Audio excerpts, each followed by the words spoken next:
دوستو فلسطین میں ایسا واقعہ ظاہر ہوا ہے جسے دیکھ کر لوگوں کے دل غمزدہ ہو جاتے ہیں۔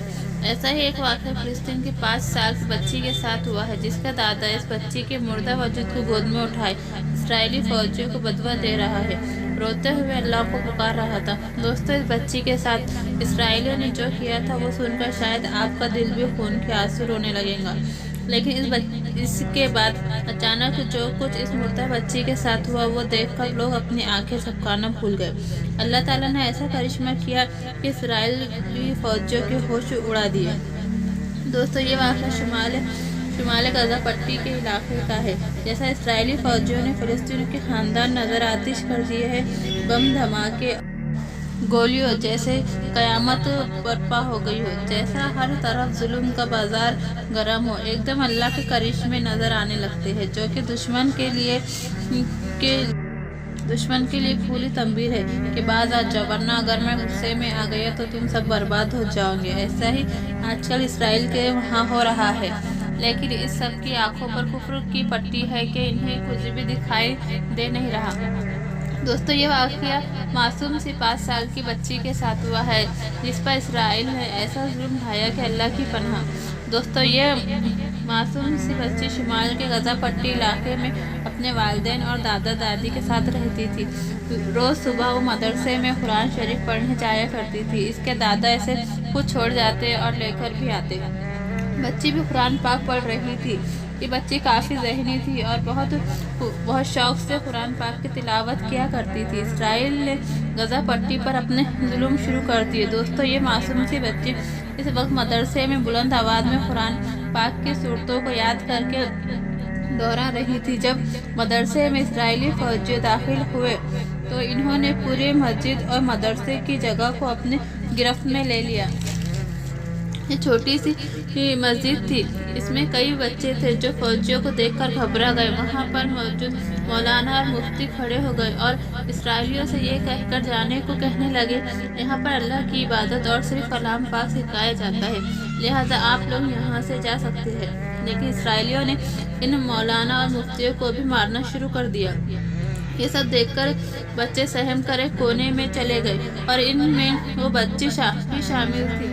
بہت سارے مولوی کو وہاں پر مارا گیا۔ ایک مولانا لڑکے نے تمام بچوں کو ایک کمرے میں بند کر دیا تاکہ انہیں کوئی چوٹ نہ پہنچے، لیکن چند اسرائیلی فوجیوں نے اس حافظ بچے کو بھی مار کر اس کے سر کو زخمی کر دیا۔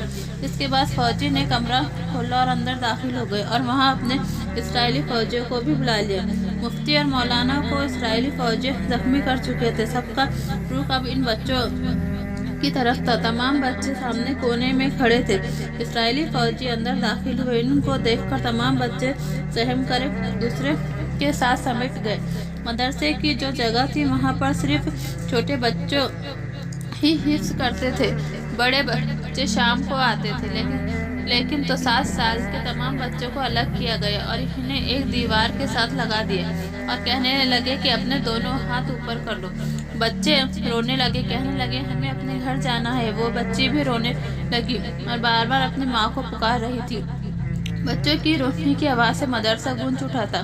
پھر اسرائیلیوں نے ان بچوں کو ایک ساتھ کھڑے کر کے ایک دم ہی سب پر حملہ کر دیا۔ تمام 7 سال بچے مر چکے تھے۔ یہ دیکھ کر جتنی بھی بچیاں وہاں موجود تھی چیخ اٹھی۔ اس کے بعد اسرائیلی فوجیوں کا رخ ان بچوں کی طرف ہوا۔ انہوں نے بچوں کے ہاتھ پیر باندھ دیے۔ بچے چیخنے لگی، ہمیں اپنے گھر والوں کے پاس جانا ہے، لیکن ان اسرائیلیوں کو کچھ رحم نہیں آیا۔ سب سے پہلے انہوں نے اس معصوم سی بچی کو پکڑا اور ایک تیزدار چاقو سے اس کا کان کاٹ دیا۔ بچی رونے لگی، چلانے لگی، لیکن بے بسی یہ تھی کہ ہاتھ اور پیر بھی بندھے ہوئے تھے۔ اس طرح وہ فوجی باقی بچوں کی بھی اعضاء کاٹنے لگا۔ جو تکلیف ان بچوں کو دی گئی وہ ناقابل برداشت تھی اور اسی تکلیف کی وجہ سے وہ بچے اللہ کو پیاری ہو گئی۔ اسرائیلیوں نے جب اپنے بدلے کی آگ ان بچوں کے خون سے بجھا لی تو وہ وہاں سے واپس چلے گئے۔ وہاں پر مفتی اور مولانا ابھی بھی زخمی پڑے تھے۔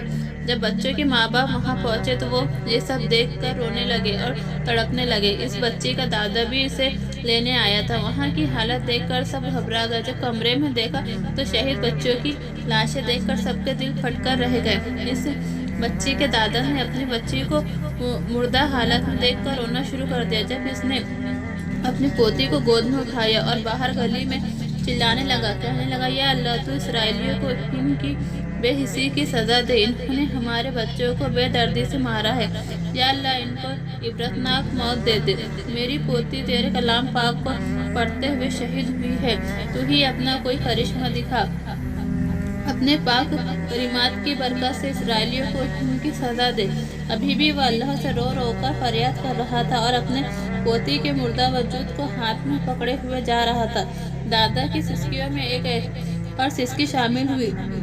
اس بچی کے دادا فوراً چپ ہوئے۔ انہیں لگا کہ ان کے ہاتھ میں مردہ جسم میں کچھ ہلچل ہوئی ہے۔ انہوں نے فوراً اپنی پوتی کی طرف دیکھا، جس کا نہ ناک تھا نہ کان، اور ہونٹ بھی کٹے ہوئے تھے، چہرے پر خون ہی خون تھا۔ انہوں نے دیکھا جیسے ہی وہ چہرہ سلامت ہو گیا ہو اور وہ بچی مسکرا رہی ہو، لیکن اچانک سے اس بزرگ نے دیکھا کہ پوتی کے جسم سے ایک سفید نور اٹھ رہا ہے اور وہ نور اٹھ کر آسمان کی طرف جانے لگا۔ اس بزرگ کی نظر جیسے ہی آسمان کی جانب گئی تو انہیں لگا کہ ان کی پوتی آسمان میں پرندوں کی طرح پرواز کر رہی ہے اور کہہ رہی ہے، دادا ابا جنت میں ملاقات کریں گے انشاءاللہ، آپ گھبراؤ نہیں، اللہ تعالیٰ فلسطینیوں کو ہی فتح دے گا، ہم معصوموں کے خون کبھی بھی ضائع نہیں ہوں گے۔ یہ کہہ کر اس کا وجود ہوا میں غائب ہو چکا تھا۔ اس کے بعد بم دھماکے کی آواز آنے لگی۔ جہاں پر اسرائیلیوں نے اپنے مورچے بنائے تھے وہاں شدید آگ لگ گئی اور کئی اسرائیلیوں جل کے راکھ ہو گئے۔ یہ خبر بچی کے دادا تک پہنچی تو وہ سمجھ گئے یہ معصوم بچی کی بددعا اور سسکیوں نے اللہ تعالیٰ کو اسرائیلیوں پر غصہ دلایا ہے۔ اللہ تعالیٰ نے اپنے غصے کی معمولی سی جھلک دکھائی ہے، اس میں یہ لوگ خاک ہو گئے۔ ان معصوموں کے خون کا ایک قطرہ بھی ضائع نہیں ہوا اور نہ ہوگا۔ بے شک فلسطینی بچے جو شہید ہو چکے ہیں وہ جنت میں ہوں گے۔ اسرائیلی جو اپنی طاقت فلسطینیوں پر دکھا رہے ہیں، ان کے لیے دنیا بھی، جہنم میں اور آخرت بھی۔ دعا ہے کہ اللہ تعالیٰ تمام فلسطین جو شہید ہو چکے ہیں ان کے پریوار کو صبر عطا فرمائے، آمین۔